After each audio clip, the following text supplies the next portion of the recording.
The plus unary operator assigns positive value to an operand of any numeric type. This operator has been preset as default for all numeric types. For example, 3 simply means plus 3. The minus operator. The minus unary operator assigns negative value to an operand of type integer, floating point, or decimal. For example, -3. The sizeof function operator. The sizeof function is a unary operator that returns the memory size of a data type, or variable, in bytes. It accepts one parameter, which is either a data type or a variable. The statement cout, size of char, prints 1.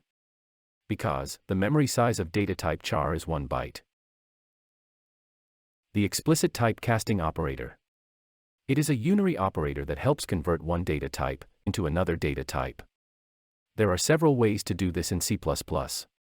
The simplest one is to precede the expression to be converted by the new data type enclosed between parentheses.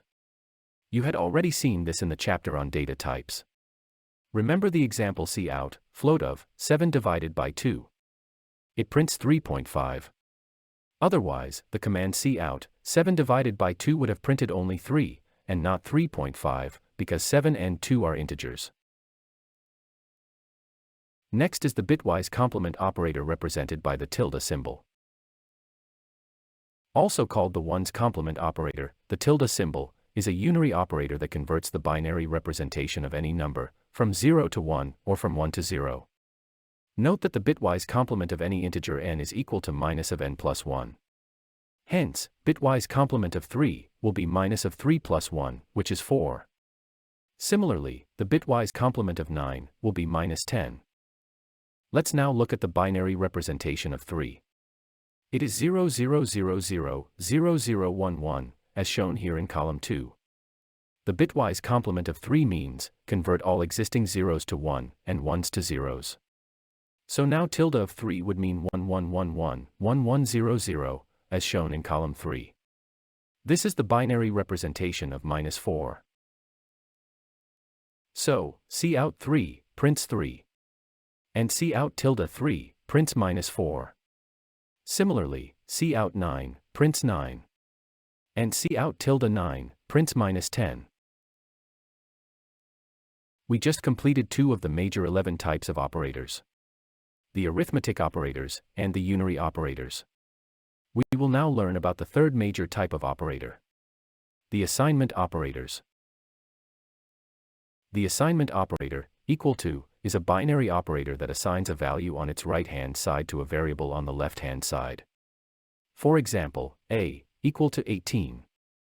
In an assignment as in a equals 18, the RHS part of assignment operator equals is known as the R value, or right value, and the LHS part is known as the L value or left value. The assignment operation always takes place from right to left. Assignment operators in C++ can be improvised like in these examples. If q equals 9, and p equals 3 plus q, both the statements can be rewritten in a single statement as p equals 3 plus, within brackets, q equal to 9.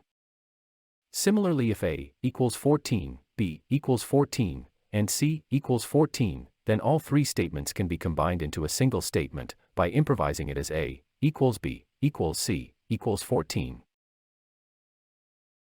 Next is the compound assignment operators. Compound assignment operators are binary operators that are used for quick coding purposes on variables with existing values. Compound assignment operators include plus equal to, or the assignment sum operator; minus equal to, or the assignment difference operator; asterisk equals, or the assignment product operator; slash equals, or the assignment division operator; percent equals, or the assignment remainder operator. For example, if m equals 2, and n equals 3, then m plus equal to n means m is equal to m plus n, or m is equal to 2 plus 3. And so finally, m carries value 5.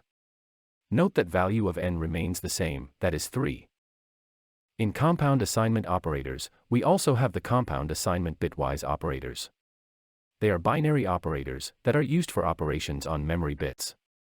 Here is a list of the compound assignment bitwise operators.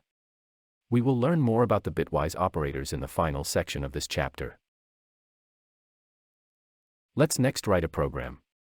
The task is to assign a, b, and c with value 10. Then add 5 to a, divide b by 3. And multiply c with the value obtained by subtracting b from a. Print the final value of c. The requirement is to make best use of compound assignments. So here is the program code. I have saved it with name 7.cpp. Let's track the script on our program tracking visualizer. This is the code. Line number 4 declares memory storage locations, A, B, C, for storing integers. Line 6 assigns value 10 to all 3 variables. So, 10 is stored in memory locations A, B, and C. In line 7 it is declared that, whatever is computed on the value, or the RHS, will be multiplied to C, and the result stored in C. So the computation begins from the rightmost end. B divided by equal to 3. Meaning, divide the value of B by 3, and store the result in B. Since B stores value 10, it means B equals 10 divided by 3. The result is 3. Next is the expression, A plus equals 5. It means, add 5 to current value of variable, A, and store the result in location A. Since A currently stores 10, it means, A equals 10 plus 5. The result is 15. So A now stores value 15. So the entire expression on the RHS is A minus B, which is equal to 15 minus 3. And that is 12. It is this value, 12, that has to be multiplied with current value of C, and stored in the memory location C. Current value of C is 10. So 12 will be multiplied with 10, and the result stored in C. The value in C now becomes 120. Line numbers 9, 10, and 11 are cout statements that print values of A, B, and C. Note that in lines 10 and 11, the \n character has been used in the cout statement. It prints a new line. Hence, whatever follows \n will be printed in the next line. Let's check the output. It prints A equals 15. On next line, we have B equals 3. And then C equals 120.